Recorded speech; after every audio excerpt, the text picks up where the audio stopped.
I shuffled my sister's deck one last time before wrapping the cards in their silk cloth. The vendor stalls around me had already closed, leaving only the hum of distant traffic and the patter of October rain on canvas awnings. Portland's night market always ran late on Fridays, but by 10:30, most people had scattered to bars or homes, leaving me to pack up alone. The velvet cloth covering my small table was damp at the edges, despite the tarp overhead. I folded it carefully, running my fingers over the embroidered moons and stars Lily had sewn 3 years ago, back when she was still here to tease me about believing in anything at all. The cards had been hers first, a gift from our grandmother before she passed.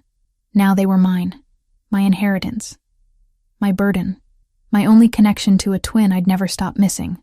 "Excuse me." The voice cut through the rainfall like a blade through silk. Deep, accented. "Are you still reading tonight?"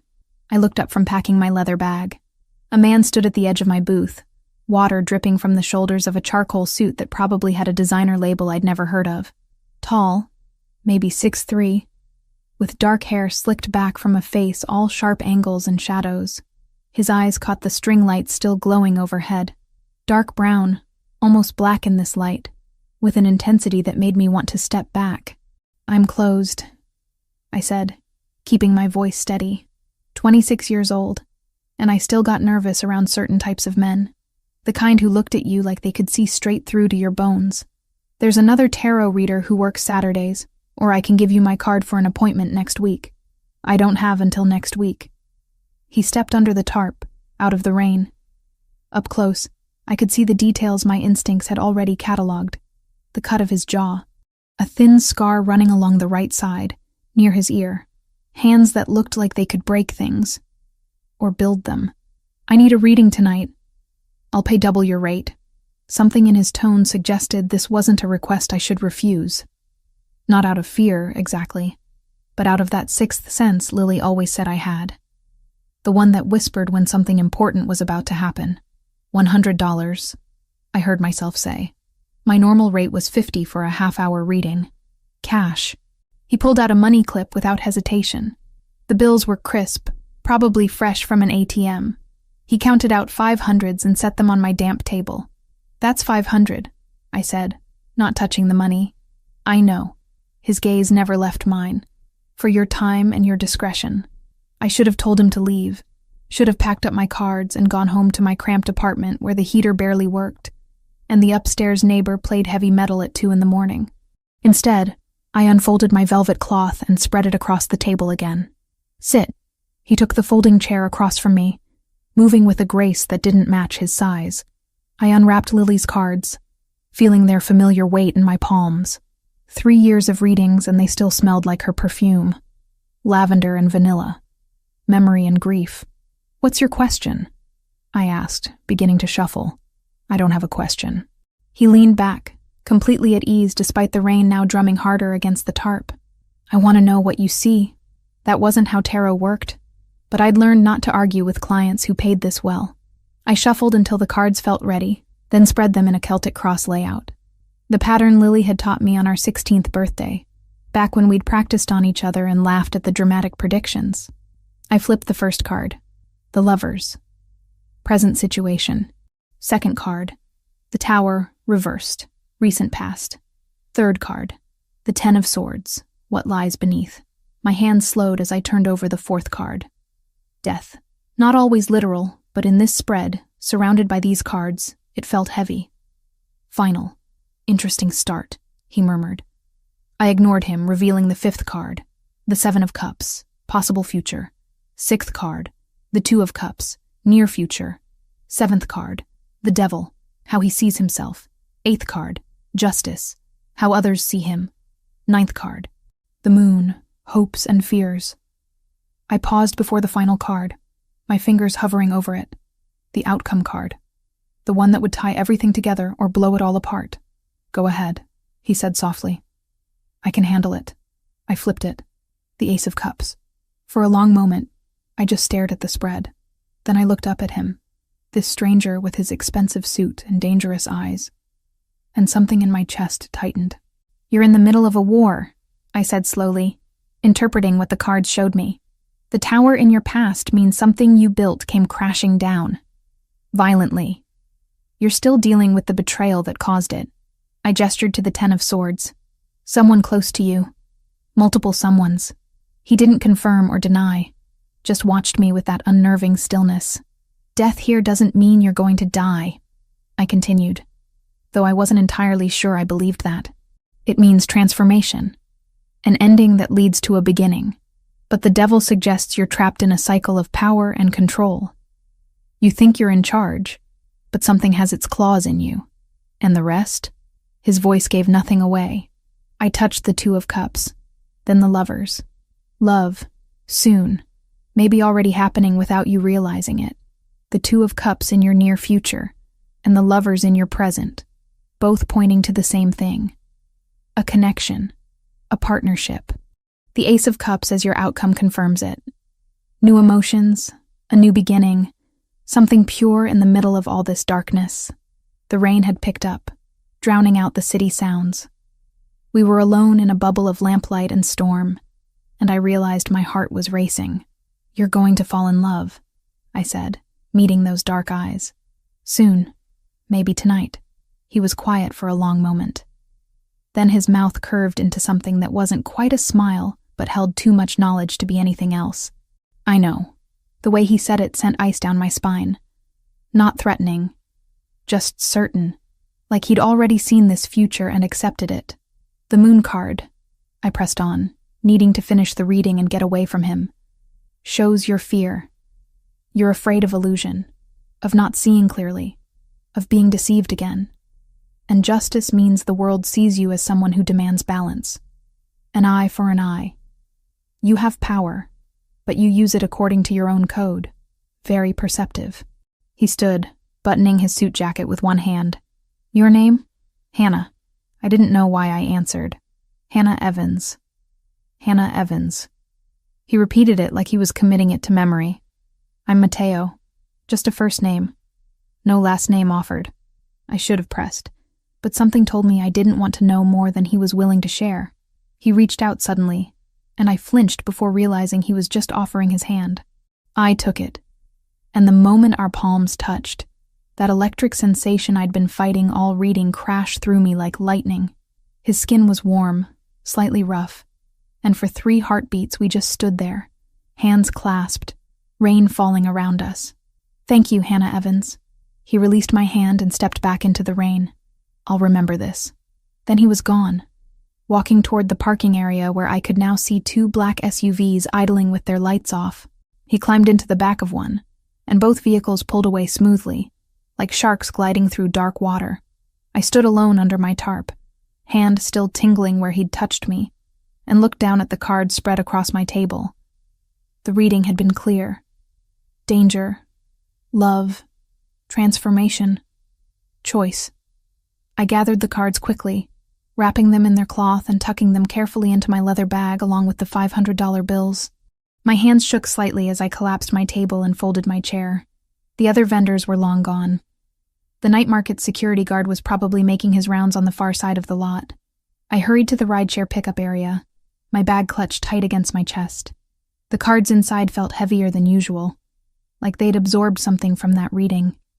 From him. A silver Toyota pulled up, and I checked the license plate against my app before climbing into the back seat.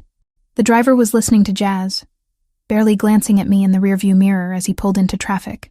I leaned my head against the cold window, watching Portland's lights blur past through rain-streaked glass. My apartment was only 15 minutes away, in a neighborhood that was trying hard to gentrify, but hadn't quite made it yet. Affordable rent for a 26-year-old tarot reader who sometimes wondered if she'd made the right choice, dropping out of art school after Lily died. The cards had been right about one thing tonight. Something had changed.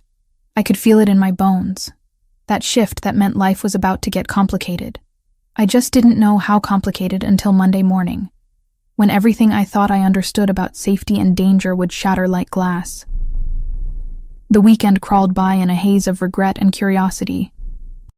I'd spent Saturday morning tracking down my rideshare driver from Friday night, who'd found my jacket wedged between the back seat cushions. He met me at a gas station to return it, clearly annoyed but accepting the $20 tip I pressed into his hand. By Monday morning, I'd almost convinced myself to forget about the man with dark eyes and dangerous certainty. Almost. The Bridgetown Cafe sat 3 blocks from my apartment, tucked between a vintage record store and a yoga studio that smelled perpetually of sandalwood. I'd claimed my usual corner table by 11, laptop open, nursing a cappuccino while pretending to update my website.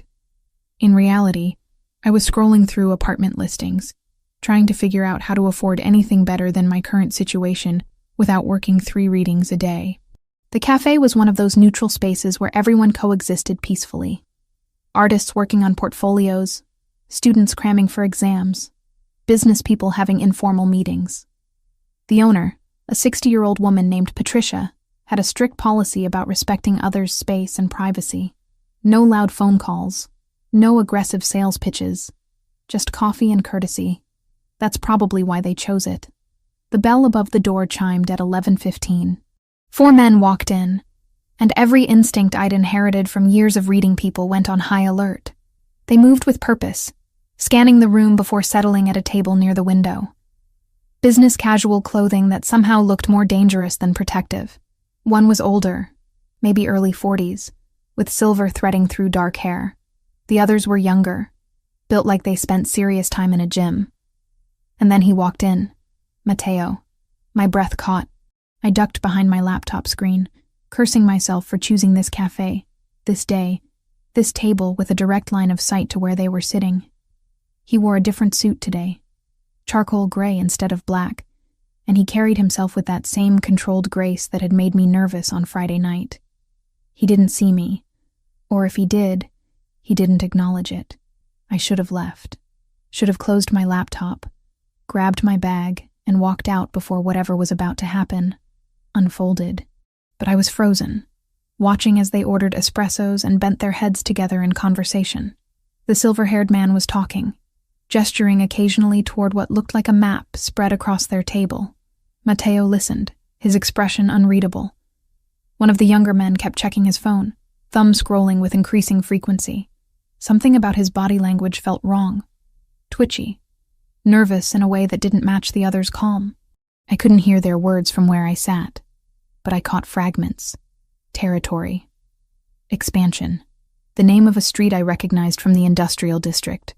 References to people I didn't know, but whose names carried weight in the way they were spoken. Then the nervous one stood abruptly, phone still in his hand. He muttered something about taking a call, and headed toward the bathroom. Matteo watched him go, and for just a moment, suspicion flickered across his face. That's when I heard it. The screech of tires outside, car doors slamming. The cafe's front window exploded inward. Glass. Everywhere. Screaming. The sharp crack of gunfire so loud it turned the world into cotton and chaos. I hit the floor without thinking, my laptop clattering off the table. Someone nearby was crying. Patricia was shouting for everyone to get down. I looked up through the haze of confusion and saw Matteo on his feet. The table overturned, his men moving with military precision to form a protective barrier. More gunshots. Wood splintering. The espresso machine behind the counter erupted in a shower of steam and metal. Then Matteo's eyes found mine across the ruined cafe. And everything stopped. He crossed the space in 3 strides, dropping beside me just as another volley of bullets tore through what remained of the window. His body covered mine, one arm coming around my shoulders, the other braced against the floor. He smelled like expensive cologne and adrenaline. "Don't move," he said against my ear, voice steady despite the hell breaking loose around us. I felt the impact of something hitting my right arm. Sharp. Burning.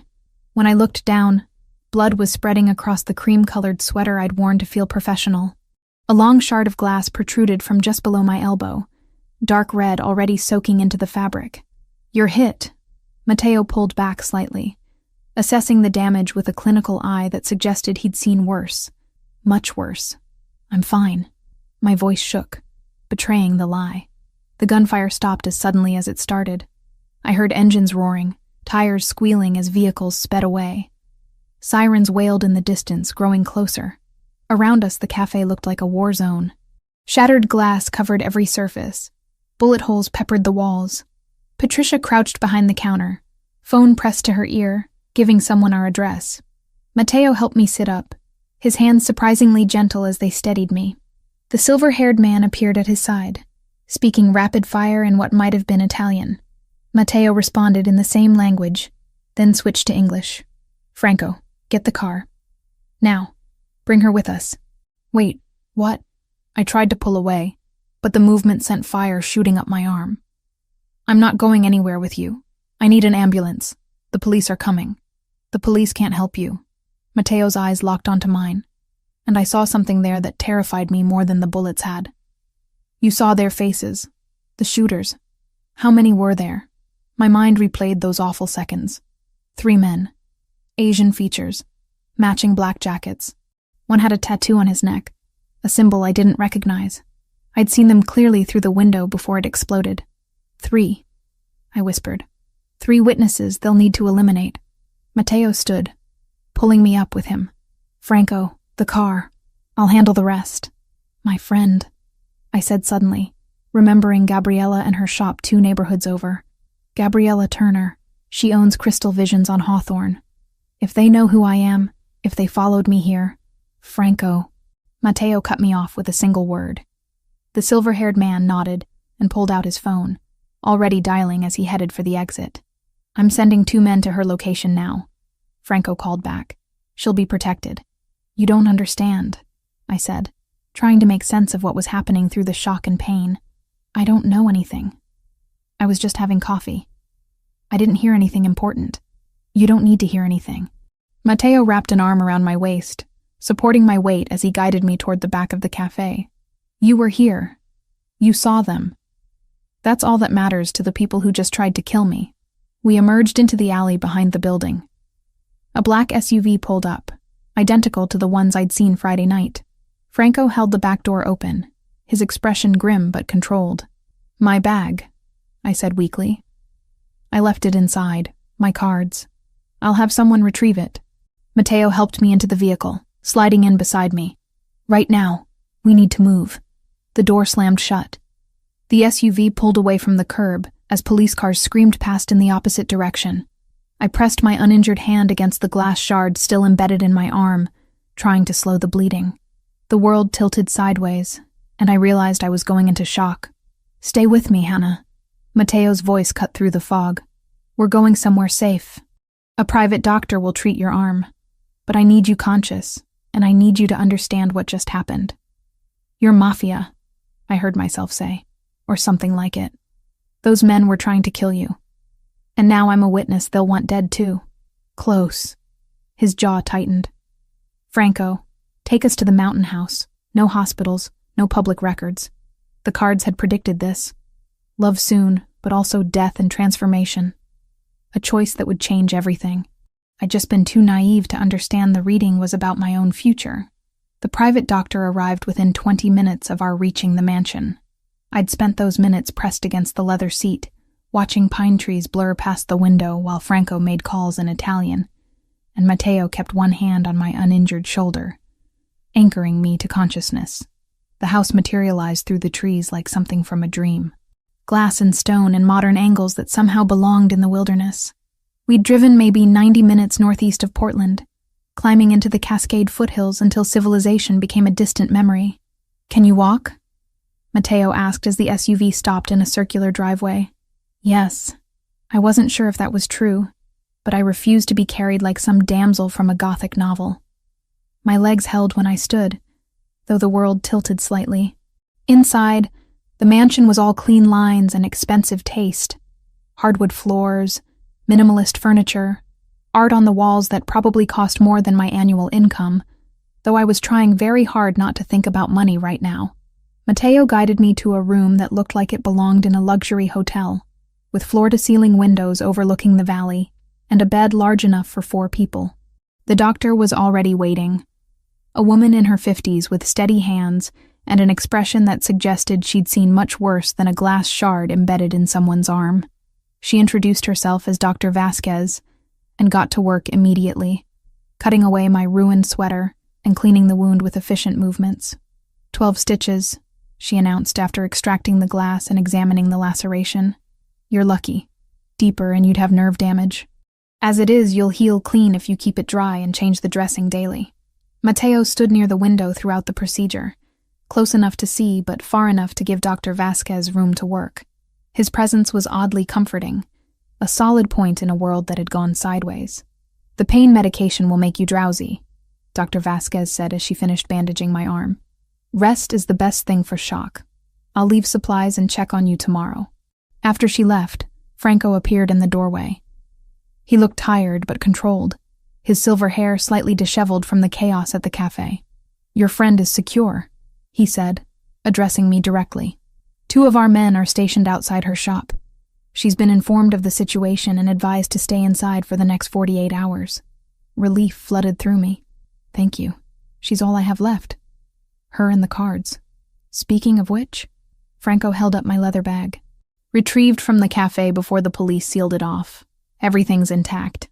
I took the bag with my good hand, clutching it against my chest. The weight of Lily's cards inside felt like an anchor to sanity. "I need you to understand what happened today," Mateo said once Franco had left. He sat in the chair opposite the bed, leaning forward with his elbows on his knees. "The organization that attacked us is called the Triad Phoenix Dorada. They're expanding aggressively into Portland, trying to take territory my family has controlled for 60 years. They don't care about rules, about civilians, about anything except power and profit. And I saw their faces.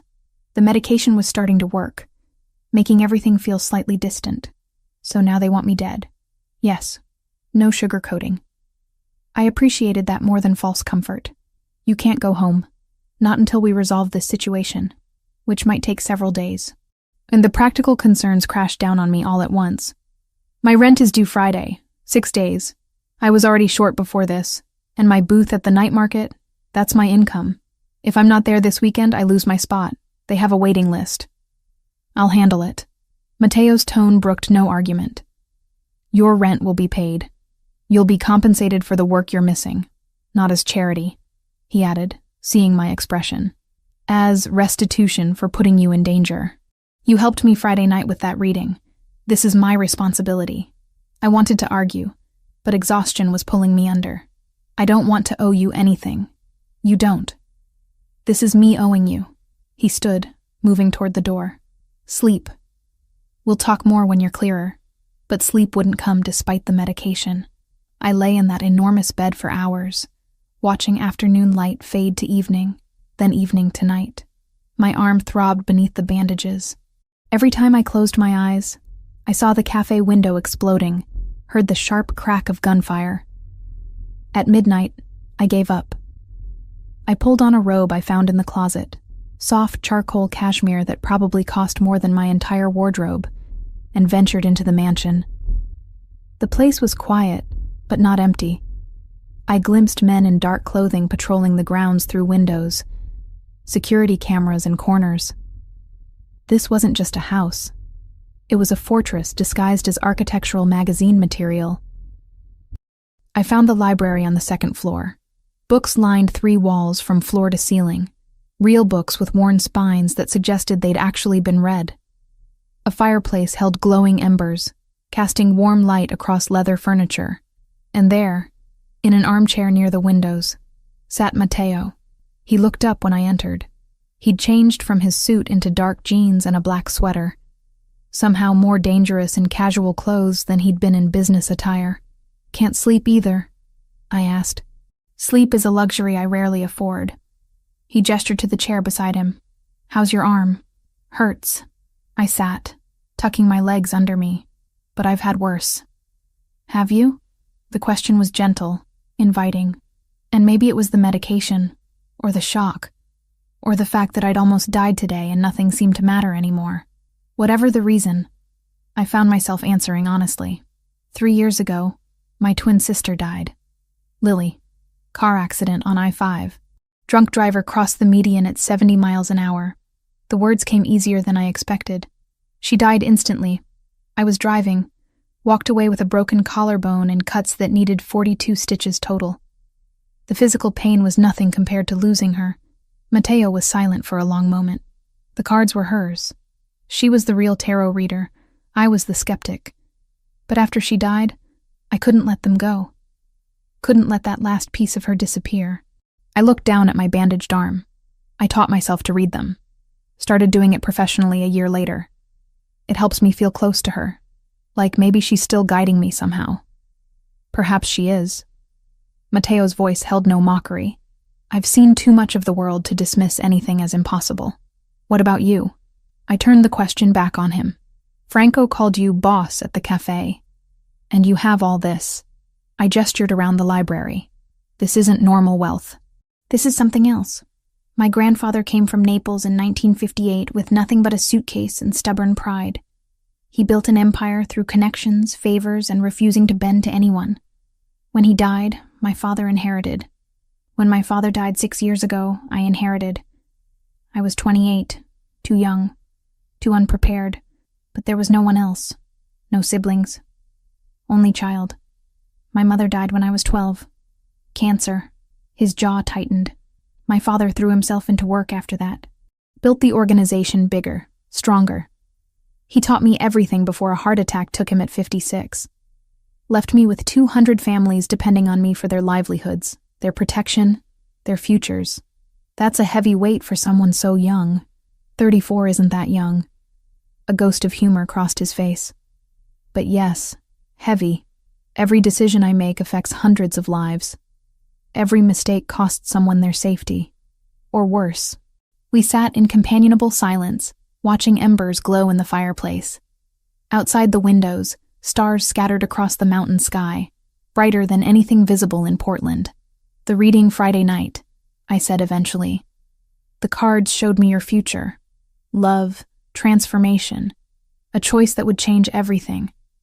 I thought I was reading for you, but maybe I was reading for myself too. Maybe the cards see more than we realize.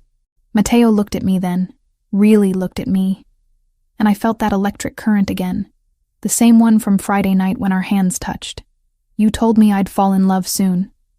That night, you said, and you said you already knew, because I did. His voice dropped lower. The moment you looked up from those cards and met my eyes, I knew. I didn't want to.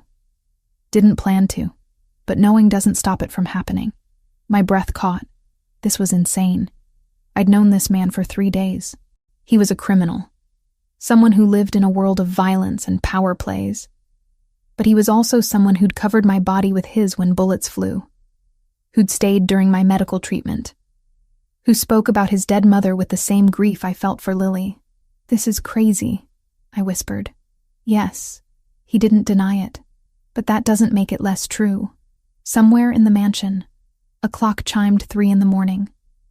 Tomorrow, or rather today, we'd have to face whatever came next. The triad who wanted me dead, the complications of my life intersecting with his, the impossibility of this connection between us. But for now, in this library with firelight and starlight and shared grief, I let myself sit beside him and believe the cards might have been right about more than I'd realized. Morning light woke me with its insistence, streaming through windows I'd forgotten to cover. My arm throbbed beneath fresh bandages, reminding me that yesterday's nightmare had been real. The cafe, the gunfire, Mateo's body shielding mine, all of it real. I found clothes in the closet that someone had left for me, jeans that fit surprisingly well, and a soft burgundy sweater that didn't aggravate my injury. In the bathroom mirror, I looked like someone who'd survived something. Dark circles under green eyes, hair tangled from restless sleep, a bandage stark white against my skin. Downstairs, I followed the smell of coffee to a kitchen that belonged in a design magazine. Franco stood at the counter, speaking Italian into his phone. He ended the call when he saw me. "Good morning, Miss Evans. Coffee?" His English carried that same slight accent as Mateo's, though his was rougher around the edges.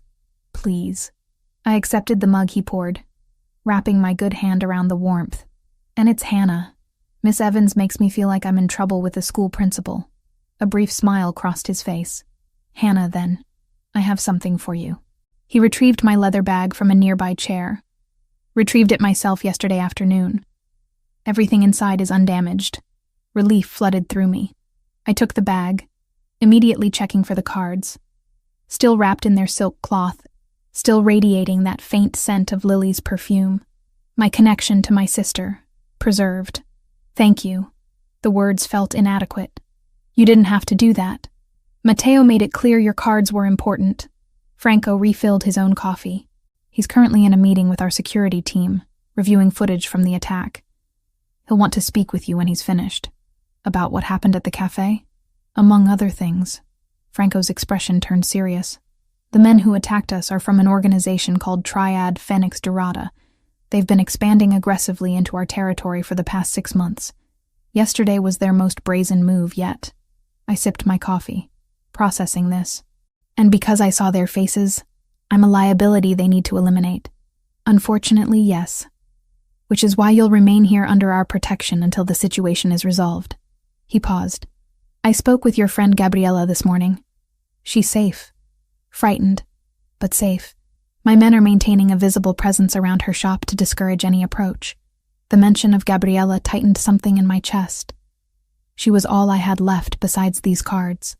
If anything happened to her because of me, because I'd been in the wrong place at the wrong time, she won't be harmed, Franco said, reading my expression.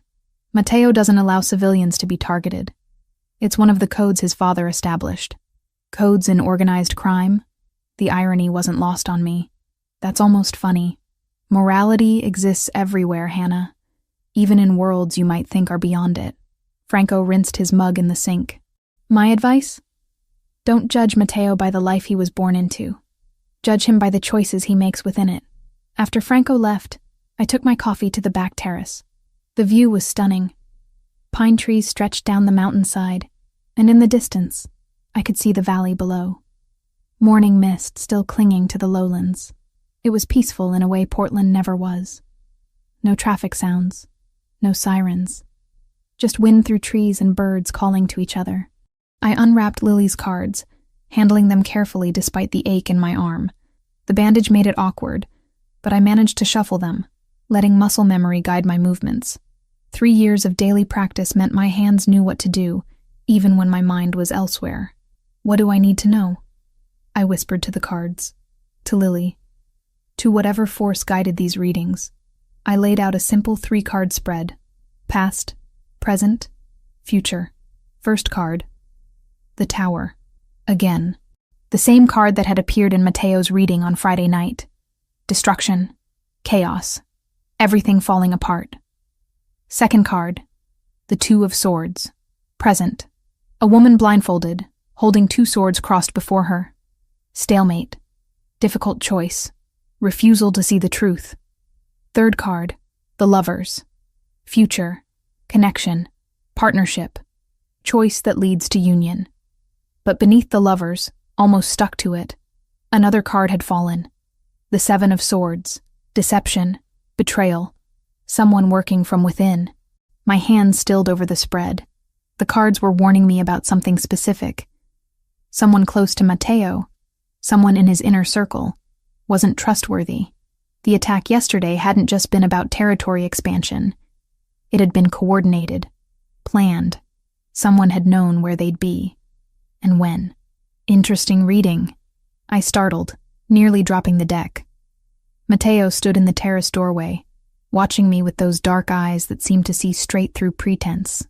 You move too quietly for someone your size, I said, pressing my good hand to my racing heart. Occupational necessity.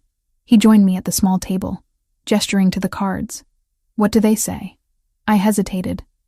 This was his world, his people, his organization. Accusing someone of betrayal based on a tarot reading seemed insane. But the cards had been right about everything else. About love. About danger. About transformation. There's a traitor, I said finally. Someone close to you. The 7 of Swords fell with the Lovers. It means deception happening alongside or because of a connection. And the 2 of Swords in my presence suggests I'm avoiding seeing something clearly. Or maybe you are.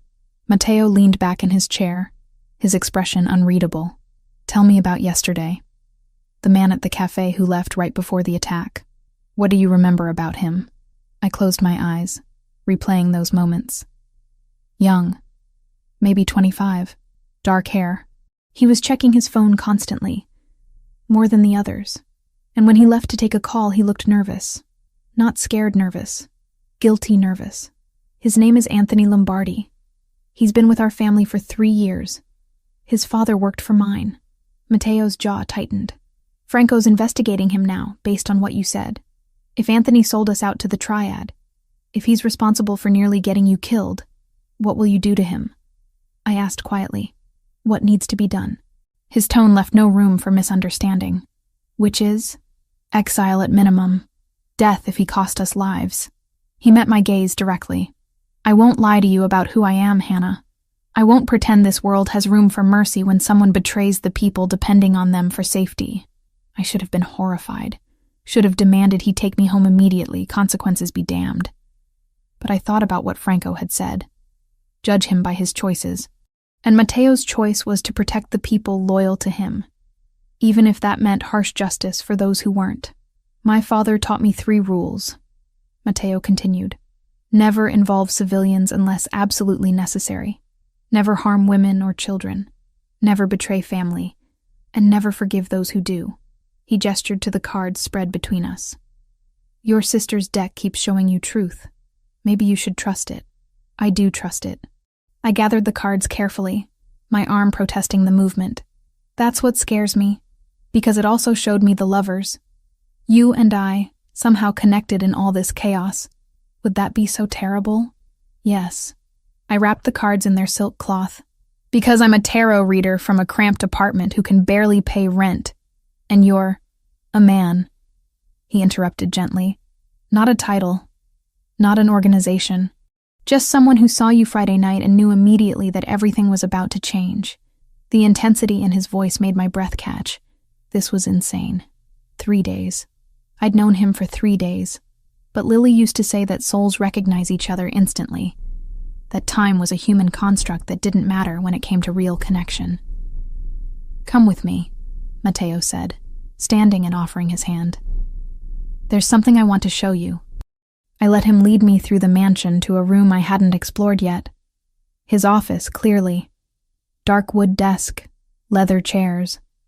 But what dominated the space was a wall covered in photographs. Not the glossy kind from magazines. Personal photos.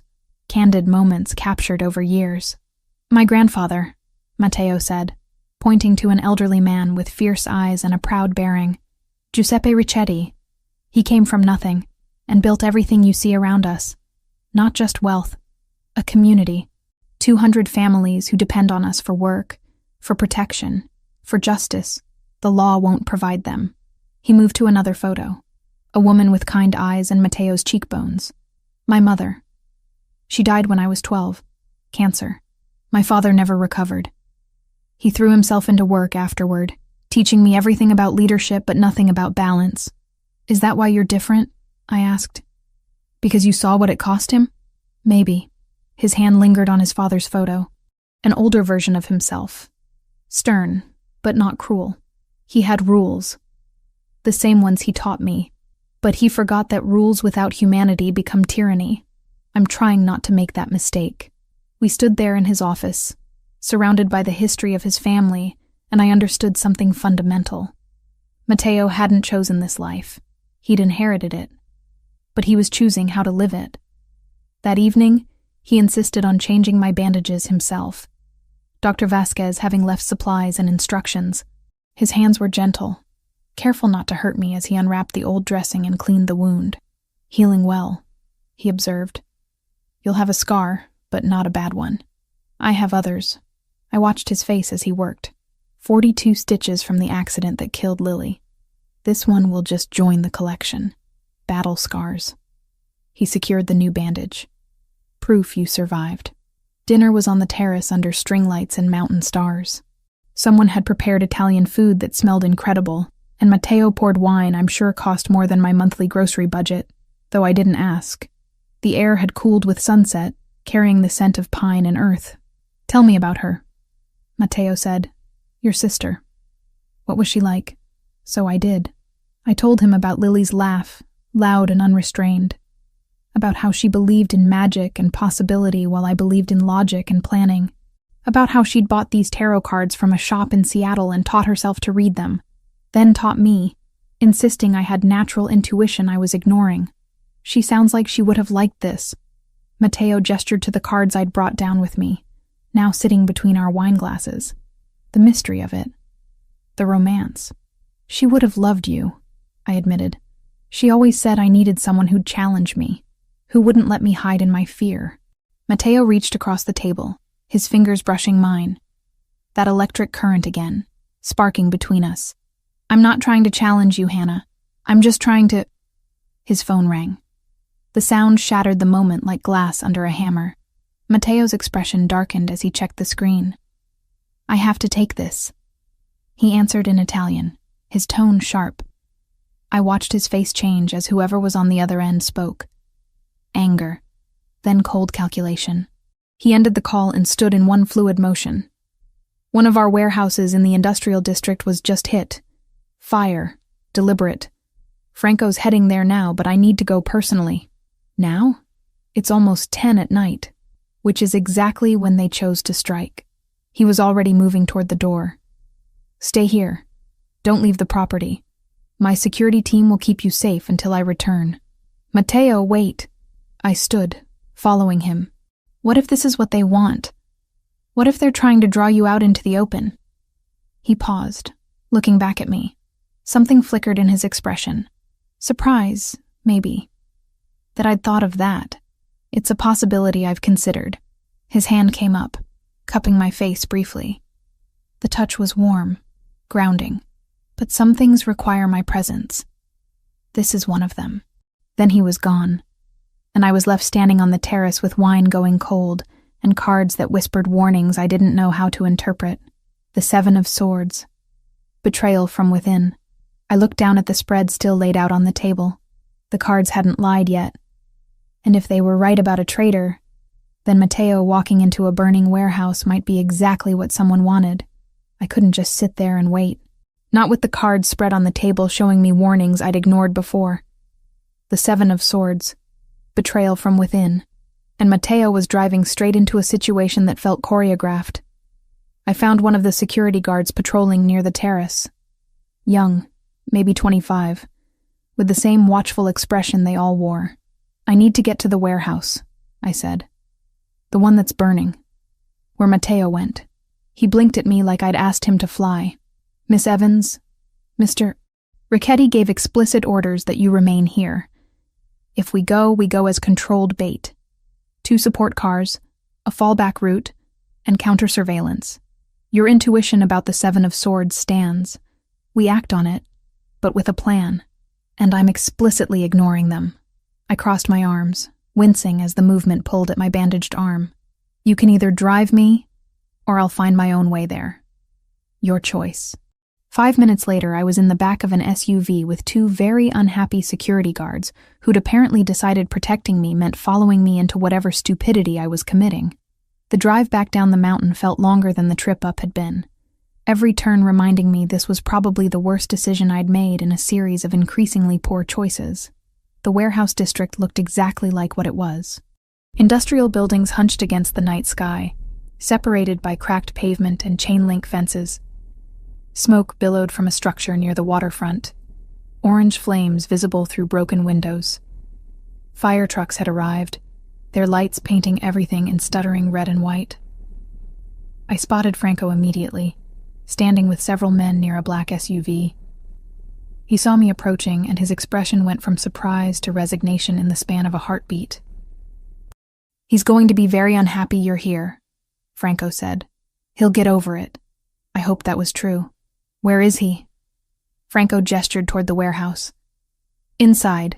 We've secured the perimeter. The fire was deliberately set, but whoever did it is long gone.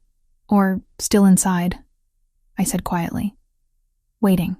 Something in my tone made Franco look at me more carefully. You know something. The cards warned me. Betrayal from within. Someone close to Matteo. I met his eyes. It's Anthony Lombardi, isn't it? The man from the cafe. You've been investigating him. Franco's silence was confirmation. He pulled out his phone, fingers moving rapidly across the screen. Anthony was supposed to be here tonight, setting up security protocols. But his phone's been off for 2 hours, and no one's seen him since this afternoon.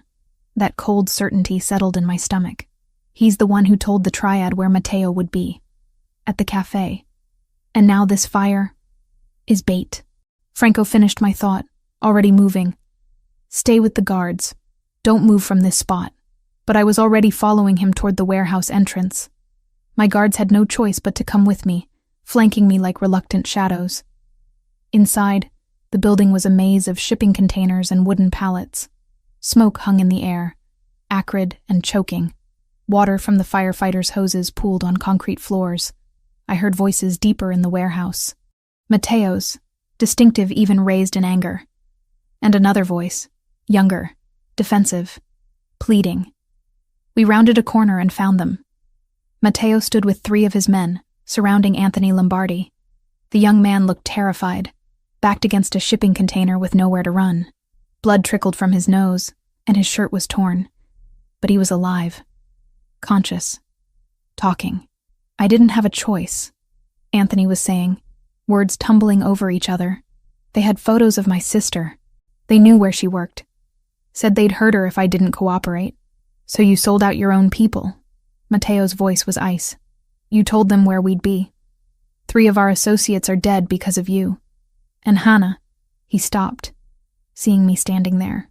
His expression shifted through several emotions too quickly to name. You're supposed to be at the house. The card said you'd need me here. I stepped forward, ignoring Franco's attempt to stop me. They were right, weren't they? Matteo's jaw tightened, but he didn't argue. Instead, he turned back to Anthony. Finish what you were saying about your sister. The triad. They approached me 6 weeks ago, showed me pictures of Sophia leaving her apartment, her office, the gym, said it would be easy. Just tell them your schedule, where you'd be meeting. Small things. Anthony wiped blood from his face with a shaking hand. I thought I could control it, thought I could protect her. But they kept asking for more.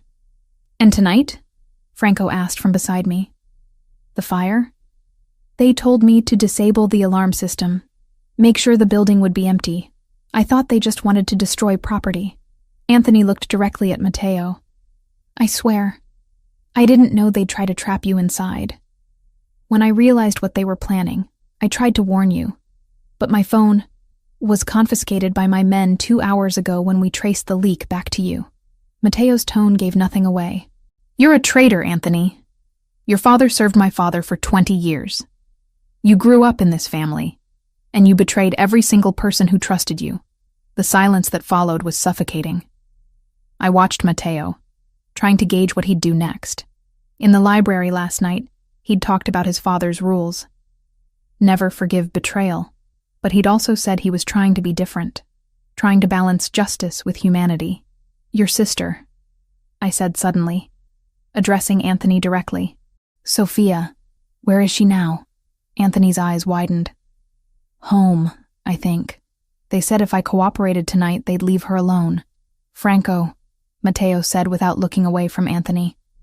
Send men to Sophia Lombardi's address. Protective detail. Round the clock until this situation is resolved. Relief flooded Anthony's face, followed immediately by confusion. I don't understand. You're a traitor and a coward, Matteo said flatly. But you're a coward who loves his sister. I can work with that.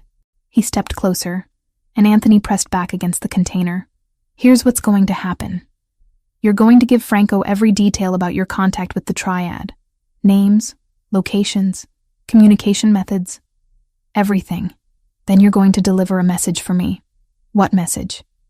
That the Ricchetti family doesn't negotiate with people who threaten civilians. Matteo's voice was steel. They want war over territory? Fine. But they brought Hannah into this. They targeted your sister. That changes the rules entirely. And then? Anthony asked. After I deliver the message? Then you leave Portland. Tonight. You and Sophia both. Franco will set you up somewhere safe with enough money to start over. But you're done with this family. Done with this life. If I ever see you again. If you ever contact anyone from our organization. There won't be a second chance. Matteo paused. That's more mercy than you deserve. Take it. Anthony nodded rapidly. Something like hope flickering in his eyes. Franco pulled him away. already making calls to arrange the protective detail and extraction.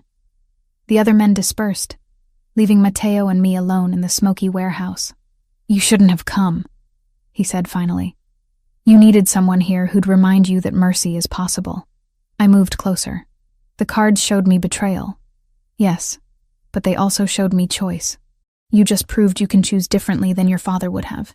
"My father would have killed him." Matteo's hand came up, fingers ghosting over my cheek. Maybe he was right. Maybe mercy is weakness in this world. Or maybe mercy is the only thing that keeps you from becoming exactly like the people you're fighting against. I turned my face into his touch. Anthony made terrible choices, but he made them out of love for his sister. You understood that. You honored it. He still betrayed us. Got people killed. I know. I did know. There wasn't a simple answer here. No clear line between justice and mercy. But you also just saved 2 lives tonight. Anthony's and Sophia's. That has to count for something. Matteo studied me in the dim light filtered through smoke and shadows. "You see things in me I'm not sure actually exist. I see who you're trying to be." I touched his chest, feeling his heart beat beneath my palm. "That's more real than who you were born to be." The kiss happened like gravity, like something inevitable finally allowed to occur. His mouth on mine, careful at first, then deeper as I pressed closer. He tasted like smoke and determination. His hand steady on my waist, pulling me against him. Every nerve in my body came alive. 3 days of tension and fear and impossible connection finally finding outlet. When we broke apart, breathless, his forehead rested against mine. "We should get out of here," he murmured. "Before the fire marshal starts asking questions I can't answer." The drive back to the mansion was quiet, but it was the comfortable kind of silence. Matteo's hand found mine in the darkness, fingers lacing together. Outside the windows, Portland gave way to wilderness, city lights fading to starlight.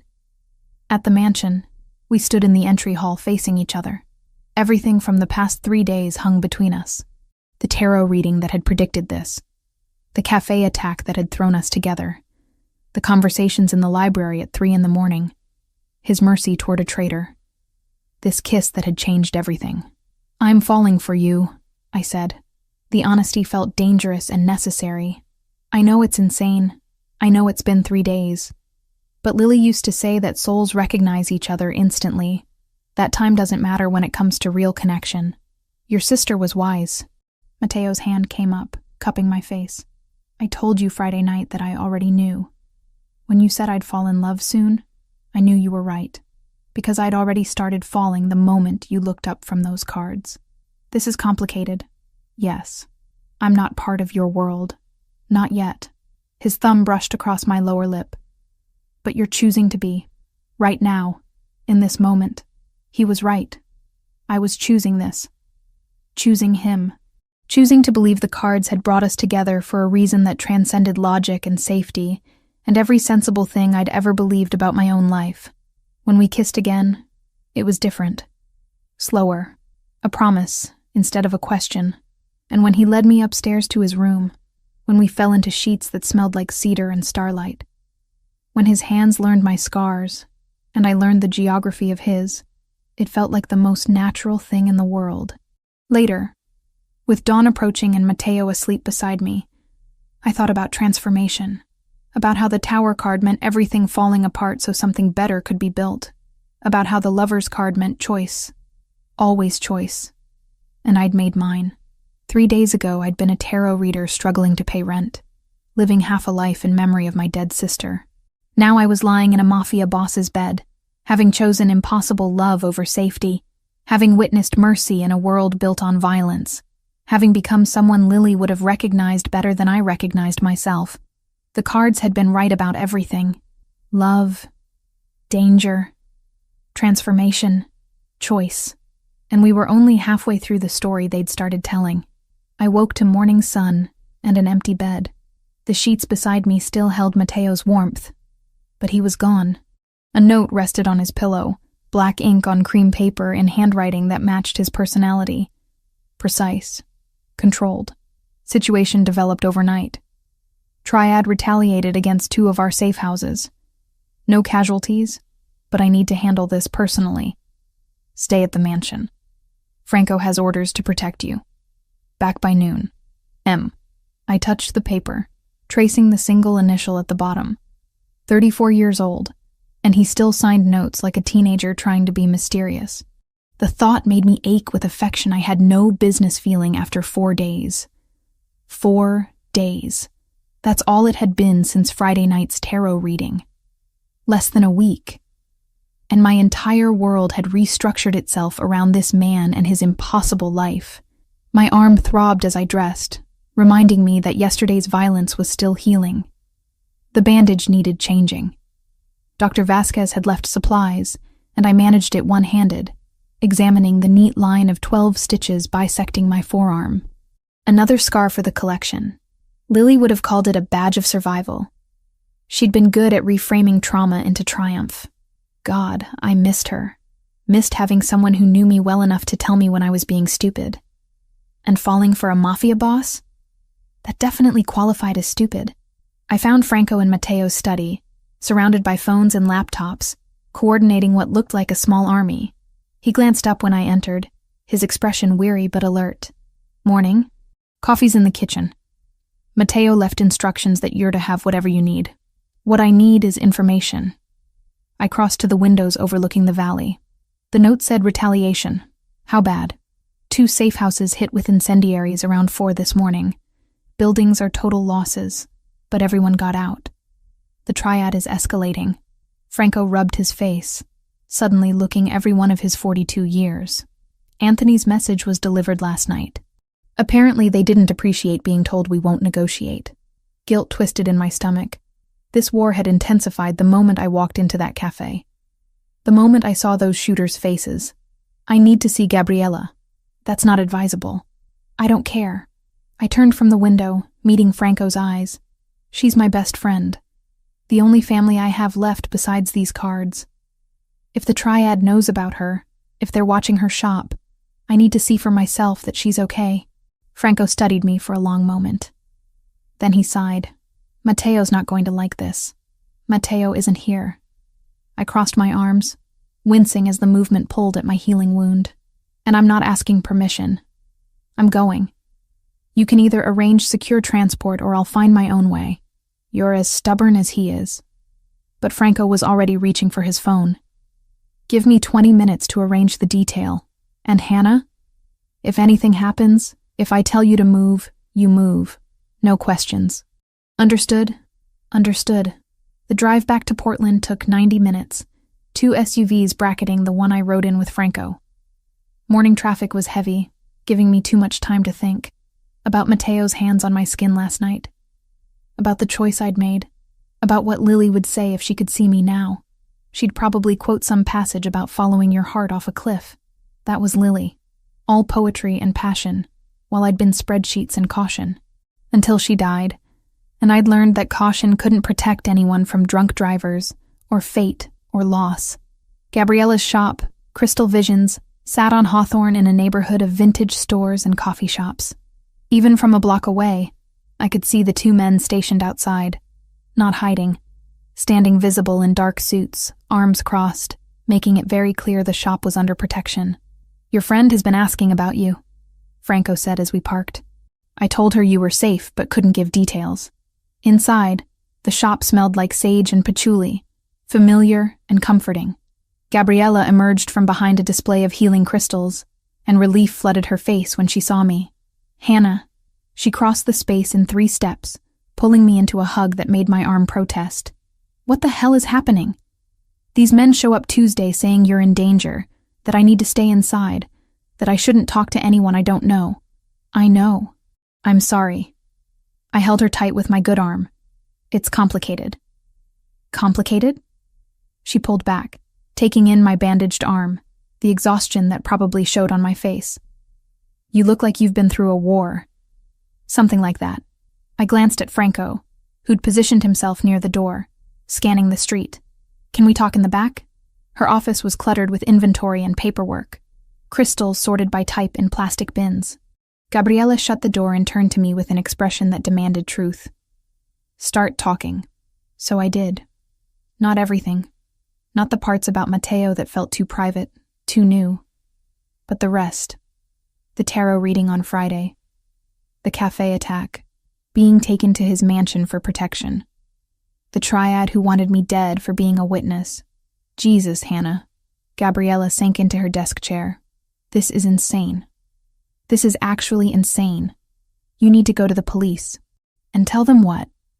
That I witnessed an attempted mob hit, and now I'm hiding with the target? I shook my head. The police can't protect me from this. But Matteo can. Matteo. She said his name like it tasted wrong. The man who runs organized crime in Portland. That Matteo. It's not that simple. It never is. She stood, pacing the small office. But Hannah, you're in love with him. I can see it. 4 days, and you're already in so deep you can't see straight. Maybe. I wasn't ready to deny it. But the cards showed me this path. Lily's cards. And they haven't been wrong about anything yet. Gabriella's expression softened. She knew what those cards meant to me. Lily would want you safe. Lily would want me living. I touched my bandaged arm. Not just surviving. Actually living. Taking risks. Choosing passion over safety. That's what she always said I needed to do. Before Gabriella could respond, Franco's voice cut through the door. Hannah, we need to leave. Now. The urgency in his tone had me moving instantly. Gabriella followed as we emerged into the shop's main floor. Franco was on his phone, speaking rapid Italian, his free hand resting on something beneath his jacket. A weapon. He was reaching for a weapon. What's wrong? I asked. Possible tail spotted 2 blocks out. We're leaving. He ended his call, already moving toward the back exit. Out the rear. Move. Gabriella grabbed my good arm. Be careful. I will. I hugged her quickly. Stay inside until those men tell you it's safe. The alley behind the shop smelled like garbage and rain. Our SUV pulled up, engine running, another already positioned to follow. Franco hustled me into the back seat, sliding in beside me. Where's the third vehicle? I asked, noticing we were one short. Blocked in by traffic. They'll catch up. But Franco's expression suggested he didn't believe that. We pulled onto Hawthorne heading east, toward the freeway that would take us back to the mountains. Morning shoppers crowded the sidewalks. Cafes were full. Everything looked normal. Safe. That should have been my first warning. The black sedan appeared from a side street doing at least 60. It clipped our rear quarter panel hard, sending us spinning. I grabbed the oh shit handle, my injured arm screaming protest. Franco braced against the seat, already shouting into his phone. More vehicles. 2 more, surrounding us, cutting off escape routes. The rear window exploded. Gunfire, close and deafening. Our driver jerked the wheel, trying to break free, but we were boxed in, trapped. Get down! Franco threw himself over me, his weight crushing me into the leather seat.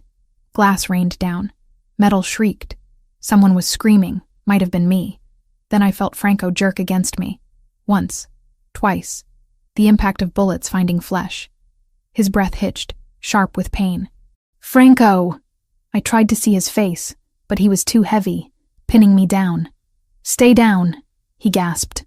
Blood soaked through his jacket. Dark red spreading fast. Just stay. Our driver slammed the accelerator.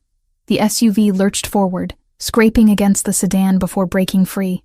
More gunfire followed us, bullets punching through metal, but we were moving. Away. Toward safety. How bad? I managed once we'd put distance between us and the attack. Franco had shifted slightly, allowing me to breathe. Shoulder. His face was pale, jaw locked against pain. I'll live.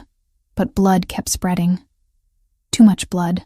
My brain switched into the mode it had learned 3 years ago when Lily bled out in my arms while I waited for ambulances that came too late.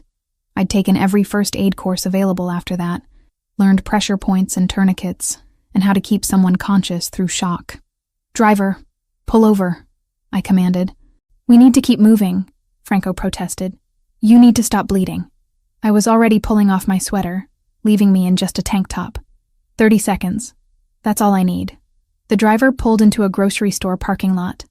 I climbed into the back with Franco, pressing my sweater against the wound in his shoulder. Entry point. No exit. The bullet was still inside. You need a hospital, I said. Can't. Gunshot wounds get reported. Franco's breathing was labored. Mateo has a doctor. Dr. Vasquez. She'll handle it. I held pressure, watching his face for signs of shock. His pupils were responsive. Pulse elevated but steady. The bleeding was slowing. After Lily died, I swore I'd never feel helpless like that again. My hands didn't shake. They'd learned steadiness from necessity. I took classes, learned how to help, how to save people when seconds matter. Good thing. Franco managed a weak smile. Mateo's going to be furious. Let him be furious. I adjusted my grip, maintaining pressure. You took bullets meant for me. Again. You and Mateo both seem determined to use your bodies as shields. Occupational hazard of caring about civilians. His eyes drifted closed briefly before forcing them open. Stay awake until we reach the mansion. Talk to me. So I did.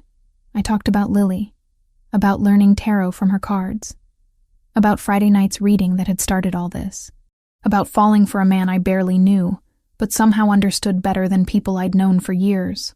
By the time we reached the mansion, Franco was still conscious. Dr. Vasquez met us at the door, her mobile surgical kit already open.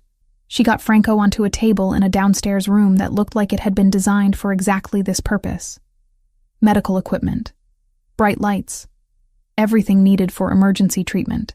You did well, she told me as she cut away Franco's jacket. Keeping him awake, maintaining pressure, probably saved his life. Mateo arrived 20 minutes later. I was sitting in the hallway outside the surgical room, still wearing only my tank top, Franco's blood drying on my hands and arms. When Mateo saw me, something in his controlled expression cracked. Hannah. He dropped to his knees in front of me, hands framing my face. Are you hurt? Franco is. He protected me. They ambushed us on Hawthorne. 3 vehicles. I think it was coordinated. The words came out mechanical. Shock finally hitting now that adrenaline had faded. Franco will be fine. Mateo's thumbs brushed my cheekbones. Dr. Vasquez is the best. But you could have been killed. But I wasn't. I covered his hands with mine, not caring about the blood. Because your people keep throwing themselves in front of bullets meant for me. Franco, you at the cafe. Everyone risking themselves for someone who isn't even part of your world. You are part of it now. His voice was fierce. Whether you chose it or not, you're in this. And that means we protect you. All of us. I looked at this man kneeling before me, this dangerous, complicated, impossibly good man who'd inherited a world of violence and was trying to navigate it with honor. And I realized Gabriella had been right. I was in love with him. Completely. Irrevocably. 4 days and a lifetime all at once. The triad isn't going to stop, I said quietly. Not until they get what they want. Then we'll have to make sure they don't get it. Mateo stood, pulling me to my feet. Come on, let's get you cleaned up. Then we plan how to end this. 4 a.m, brought Mateo home with blood seeping through his shirt and exhaustion carved into every line of his face. I met him at the door, having spent the past 3 hours unable to sleep while Franco recovered upstairs, and the mansion hummed with tense activity. You're hurt, I said, already moving toward him. It's nothing. But he swayed slightly, betraying the lie. One of his men caught his arm, steadying him. It's not nothing. I slipped under his other arm, supporting his weight. Where? Ribs. Maybe cracked. Definitely bruised. His breathing was shallow, controlled. The triad's second-in-command thought he could end this with a direct challenge. He was wrong. We made it to his bedroom, and I helped him onto the bed. His shirt was ruined, torn and blood-stained. I cut it away with scissors from the medical supplies Dr. Vasquez had left, revealing the damage beneath. Bruising spread across his left side, dark purple blooming under olive skin. When I pressed gently along his ribs, he hissed between clenched teeth. 2, maybe 3 fractured, I said. You need x-rays. Later. He caught my wrist. The triad sent a messenger after. They're demanding I meet with their leadership. Territory or blood, they said. Hand over our operations in the industrial district, or they execute me publicly as a show of power. My hand stilled on the bandage I was wrapping around his torso. What did you tell them? That I'd give them my answer by tomorrow night. His dark eyes met mine. But I'm not giving them either. There has to be another way. There is. I finished securing the bandage, my mind already working. Let me do a reading, a full spread. For the situation, not just for you. Matteo nodded, wincing as the movement pulled at his ribs. Your cards haven't been wrong yet. I retrieved Lily's deck from the nightstand where I'd left it earlier. The silk cloth felt warm under my fingers, almost alive. I spread it on the bed beside Matteo and began shuffling, letting my sister's presence guide me like she always had. What path will lead to resolution? I whispered to the cards. I laid out a Celtic cross spread, each card revealing itself with deliberate significance. The King of Swords in the present position, justice, clear thinking, and strategy. The Five of Wands reversed in the recent past, conflict that had escalated unnecessarily. The Three of Cups in the near future, alliance, celebration, unity. But it was the advice card that made me pause. The Hierophant, tradition, established power structures, mediation through respected authority. There's your answer, I said, touching the Hierophant. You need a mediator, someone both sides respect, someone who can broker peace without either of you losing face. Who? Matteo's voice was rough with pain and skepticism. The Triad won't listen to anyone in my organization, and I won't trust anyone in theirs. I thought about the conversations I'd overheard over the past days. References to other families, other organizations that maintained neutrality in territorial disputes. Then I remembered something Franco had mentioned in passing. The Irish, I said. The O'Sullivan family. Franco mentioned them once. Said they maintain neutrality, that they don't take sides in wars between other organizations. Matteo's expression shifted, considering. The O'Sullivans control the docks. They have agreements with everyone because everyone needs access to shipping. They're powerful enough that no one wants to antagonize them, smart enough to stay out of conflicts that don't concern them. Would they mediate? Possibly. He sat up slowly, one hand pressed to his bandaged ribs. If we approach it correctly, if we can convince them there's benefit to brokering peace rather than letting this war escalate. A knock interrupted us. Franco stood in the doorway, his arm in a sling, face pale but determined. I heard voices. What's the plan? Hannah suggested bringing in the O'Sullivans as mediators, Matteo said. What do you think? Franco considered for a long moment. It could work. Seamus O'Sullivan is pragmatic. He won't want a full-scale war disrupting operations at the docks. And the Triad uses his shipping routes too. He has leverage over both of us. Then we call a meeting, Matteo decided. Emergency council at 6. We present the option to the family leadership. If they agree, I contact Seamus this morning. By 6, the mansion's conference room was full of men who looked like they hadn't slept in days. 10 of them, ranging in age from late 20s to early 60s. Matteo's inner circle. The people who'd built and maintained his family's operations for decades. I stood near the back. Not part of the council, but not excluded either. Matteo had made it clear I was staying, that my perspective mattered. The Triad has issued an ultimatum, Matteo began without preamble. Territory or my life. We have until tomorrow night to respond. I'm not giving them either. Instead, I'm proposing we bring in the O'Sullivan family as neutral mediators. Silence. Then one of the older men spoke. The O'Sullivans have never involved themselves in territorial disputes before. Why would they start now? Because this war affects their operations, Franco answered, his good hand resting on the table. Ships can't load and unload when the docks are in the middle of a firefight. The Triad's expansion has already caused disruptions. They'll see the benefit in ending this before it costs them more. Another voice, younger. And if the Triad refuses mediation, then we demonstrate that we're willing to negotiate in good faith. And they're not, Matteo said. That gives us moral authority with the other families. Makes it clear who's being unreasonable. Since when do we care about moral authority? The question came from a man in his 50s, scarred and skeptical. Since we became the family that protects its people rather than just profits from them, Matteo replied. My father taught me that power without honor is tyranny. I won't become what we're fighting against. I watched the council members exchange glances. Some looked convinced, others uncertain, but no one openly opposed the plan. "This was the tarot reader's idea," the skeptical man said, nodding toward me. "Why should we trust cards to guide strategy? Because those cards predicted everything that's happened so far." I spoke up before Matteo could defend me. "They showed betrayal from within. We found Anthony. They showed violence escalating. 3 safe houses burned. They showed a path through alliance and mediation. That's what I'm suggesting now. You don't have to believe in tarot to recognize pattern recognition when you see it." The man studied me for a long moment. Then, surprisingly, he smiled. "Fair point. If the cards have been right about everything else, might as well listen this time too."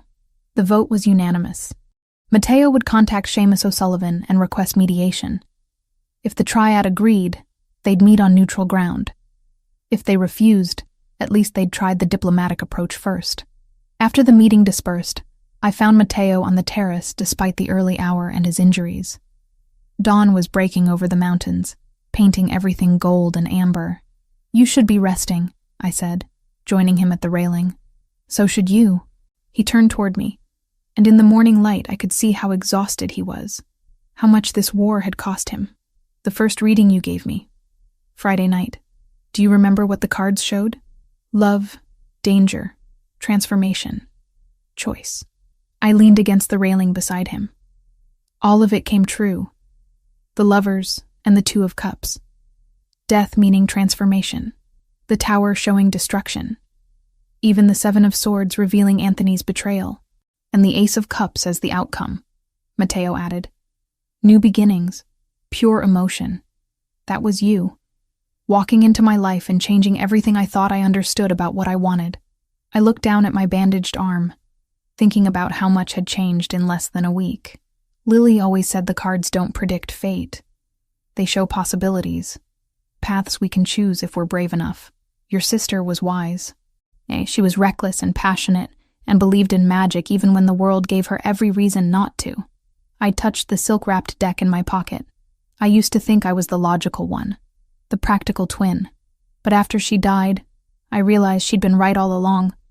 Life is too short not to choose the impossible things, the dangerous love, the transformative risk, the path that scares you most.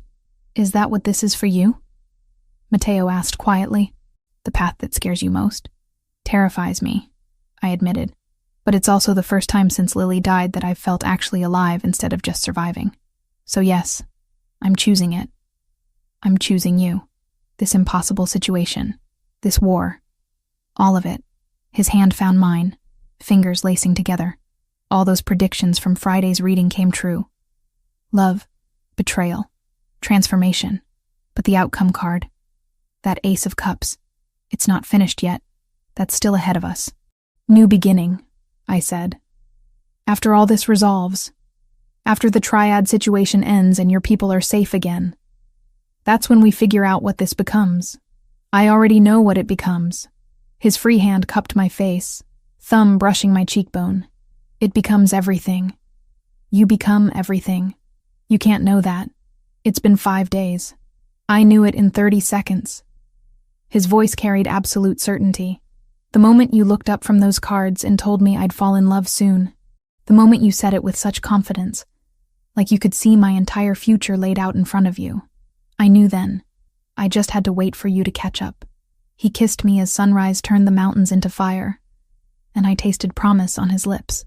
Tomorrow we'd face the O'Sullivan family and try to broker impossible peace. Tomorrow the triad would answer our request for mediation. Tomorrow everything would either fall into place or fall apart completely. But right now, in this moment, with dawn breaking and Matteo's arms around me and Lily's cards warm in my pocket, I chose to believe the Ace of Cups would prove true, that new beginnings were possible even in the middle of war, that love could survive even when logic said it shouldn't. The cards had been right about everything else. I had to trust they'd be right about this too. The warehouse on the waterfront had been chosen for its neutrality. No one's territory, no one's advantage. Just concrete floors and shipping containers, and the smell of salt water carried in from the Columbia River. Saturday afternoon, 2 in the afternoon exactly. and I stood beside Mateo wearing clothes borrowed from someone in his organization, dark gray slacks, and a forest green blouse that actually fit. Professional. Serious. Not the tarot reader in boho skirts anymore. Franco flanked Mateo's other side, his arm still in a sling but his presence deliberate, recovered enough to attend, to show the triad that their bullets hadn't broken the Ricchetti family's strength. Behind us stood 6 more of Mateo's men, silent and watchful. Across the warehouse floor, the triad Phoenix Dorada had assembled their own delegation. 8 men in sharp black suits, led by a man in his 50s with gray-streaked hair and eyes that missed nothing. Wei Zhang. Franco had briefed me earlier. The triad's strategist. The one who made decisions when violence alone couldn't solve problems. And between us, seated at a folding table that looked absurd in its simplicity, sat Seamus O'Sullivan and his second, a younger man named Patrick. The Irish family had agreed to mediate, but their expressions made it clear they weren't happy about being pulled into someone else's war. "Gentlemen," Seamus began, his Irish accent thick despite decades in America. "And lady." He nodded to me, surprise evident in his eyes. "We're here because your war is costing everyone money and bringing unwanted attention to operations that thrive on discretion. The docks can't function when bodies keep appearing in shipping containers." Wei Zhang spoke, his English precise. "The Ricchetti family holds territory that rightfully should be available to all organizations. Their monopoly on the industrial district prevents expansion and fair competition." "Fair competition?" Mateo repeated, his voice level. "Is that what you call attacking civilians, burning safe houses, attempting assassination in a public cafe? We would not have needed such measures if negotiation had been possible," Zhang countered. "But the Ricchetti family has refused every reasonable proposal for territory sharing. Because your proposals amount to us handing over 60 years of operations and receiving nothing in return." Franco interjected. "That's not negotiation. That's extortion." Seamus held up a hand. "We're not here to debate history. We're here to find solution. Both organizations use my family's shipping routes. Both benefit from stable operations at the docks. This war threatens that stability." He looked at Mateo. "What are you willing to compromise on?" I watched Mateo consider his response. His ribs were still taped beneath his shirt, healing from Friday night's confrontation. But his posture gave nothing away. This was the leader his father had trained him to be. Controlled. Strategic. Dangerous when necessary. "The industrial district remains ours," Mateo said. "Non-negotiable.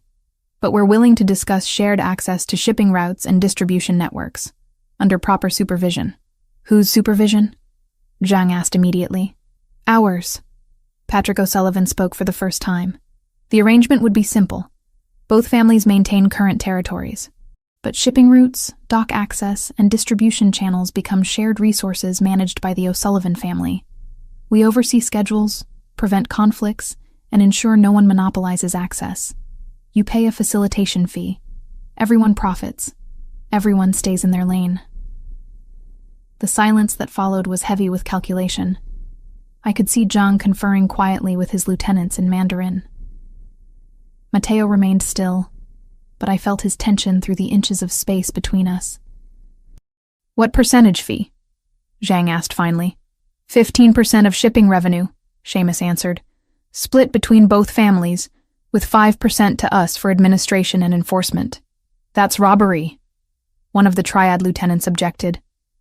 "That's peace," Seamus corrected coldly. "And it's cheaper than war. Count the cost of your burnt warehouses, your lost product, your dead men. Then tell me 15% isn't a bargain." More conferring, more tense silence. I found myself holding my breath, fingers wrapped around Lily's cards in my pocket. The reading this morning had shown resolution. The 3 of Cups, alliance and celebration. But cards showed possibilities, not certainties. Free will could still derail everything. "We accept," Zhang said finally. "With one condition. Any violation of the agreement by either family results in immediate loss of access to shared routes. No warnings, no second chances." "Agreed," Mateo responded. "And the attacks stop, immediately.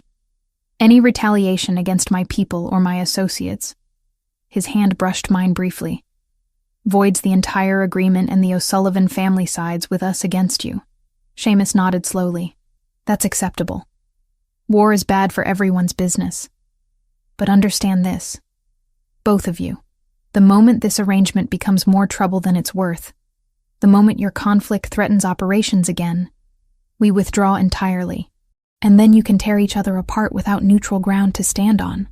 The meeting lasted another hour, working through details, shipping schedules, distribution territories, dispute resolution procedures.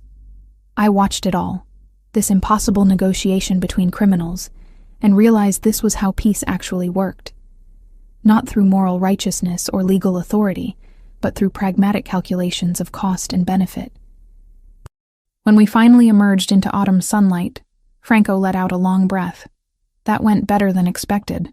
Hannah's cards predicted alliance, Matteo said quietly. They were right. Again. The cards showed possibilities, I corrected. You made the choice to pursue peace instead of war. That was you, not the cards. Over the following days, the reality of that choice became clear. Triad attacks stopped. The increased security around Gabriella's shop was gradually reduced to a single discreet presence. Franco's shoulder healed under Dr. Vasquez's care, his arm finally emerging from its sling by Tuesday. The tension that had gripped Matteo's organization since the cafe attack began to ease, and I started the careful process of returning to my life. My apartment had been maintained during my absence, Matteo having arranged for cleaning and security without asking permission. I should have been angry about the presumption, but exhaustion overrode pride. The space felt smaller after the mansion, quieter, but it was mine. Gabriella came over Wednesday night with wine and questions I mostly couldn't answer. Not yet, not fully, but I told her what I could. About choosing to stay involved, about believing Matteo was more than the life he'd inherited, about finding something worth the risk. You're in love with him, she said. Not quite a question. Yes, no point denying it. And when he inevitably has to do something terrible, something you can't justify or understand, I thought about Anthony Lombardi, about the mercy Matteo had shown despite his father's rules demanding otherwise, about the negotiation Saturday instead of the war everyone expected. Then I'll face that when it comes, I said, but I won't judge him by hypothetical darkness. I'll judge him by the choices he actually makes. Gabriella called at dusk. She'd keep the store closed until Monday. The men at the door would remain. There had been no attempts to approach. Friday night, 1 week exactly after I'd first read Matteo's cards, I reopened my booth at the night market. The owner had held my spot, having been convinced by some generous donation from an anonymous source that I deserved consideration during my family emergency. I set up the familiar table in velvet cloth, arranged Lily's cards in their silk wrapping, and waited for customers under October's cooling sky. The market buzzed with Friday energy. Vendors calling out specials, musicians playing on street corners, the smell of food trucks mixing with rain on the wind. He appeared at 10:30, exactly as the crowds began thinning. Matteo, dressed in dark jeans and a leather jacket instead of his usual suits, looking almost normal, almost like someone who belonged in this world instead of his own. "Are you reading tonight?" he asked, that hint of humor in his voice. "For the right client." I gestured to the chair across from me. "What's your question?" He sat, and the motion felt like completing a circle, like returning to the beginning, knowing how the story ended. "I want to know what you see." Same as before. I shuffled Lily's cards, feeling their weight and warmth. They practically vibrated with energy tonight, with meaning. I spread them in the same Celtic cross layout I'd used that first night. The lovers in the present position. Still. Always. The Two of Cups in the near future. The Ace of Cups as the outcome. But now, new cards appeared in the spread. The 10 of Cups. The 4 of Wands. Celebration, joy, stable foundation. The kind of future I hadn't dared imagine a week ago. "Well?" Matteo asked, watching my face instead of the cards. "You asked me once what I saw," I said, touching the 10 of Cups. "I see happiness. Real happiness. The kind that survives difficulty because it's built on truth instead of illusion." I move to the Four of Wands.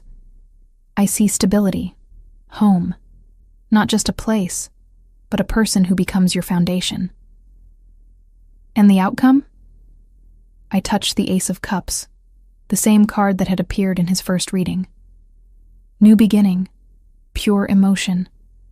Everything the first reading promised but couldn't deliver yet. It's here now. Ready. Waiting. Matteo reached across the table, his hand covering mine on the cards. I told you I knew. That first night, I told you I already knew I'd fall in love. You did. I laced my fingers through his, but I had to catch up. Have you? Yes. The certainty in that single syllable surprised me. 1 week. 8 days since Friday night's reading. A lifetime compressed into moments of violence and choice and impossible connection. I love you. I choose this. I choose us. Whatever that becomes. He stood, circling the table to pull me to my feet. Around us, the market continued its Friday rhythm. People laughing. Vendors closing up. Musicians playing their final sets. And in the middle of it all, we stood together while October rain started to fall. The cards were right, Matteo said against my hair, about everything. Cards show possibilities. We made them real. I pulled back slightly, looking up at his face. The face I'd seen across a table 1 week ago, and somehow recognized instantly. Together. Lily's voice echoed in my memory. Time doesn't matter when souls recognize each other. Choose passion over caution. Live instead of survive. She'd been preparing me for this moment for years. Through every reading, every lesson, every shared belief in magic and fate, and the courage to follow impossible paths.